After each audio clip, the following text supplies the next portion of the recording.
এবং তারা শেখ হাসিনার সাথে ষড়যন্ত্রে লিপ্ত হয়েছে।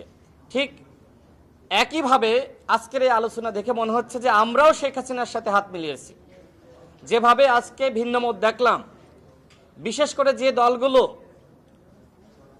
সর্বশেষ দিন আমাদের যে বৈঠক হয় সেখানে তারা বক্তব্য রেখেছিল যে একই দিনে জাতীয় নির্বাচন এবং জুলাই জাতীয় সনদের পক্ষে গণভোট, তারাও দেখলাম যে আজকে ইউটার্ন করেছে।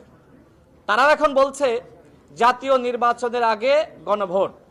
আমি সেখানে স্পষ্ট করেছি যে আমাদের রাজনীতিবিদদের এই ধরনের চরিত্র এটা জনগণ পছন্দ করে না।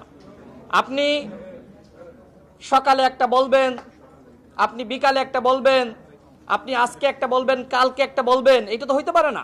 আমি ঐক্যমত কমিশনে এই কথা বলেছি যে তাহলে কি আমরা সেই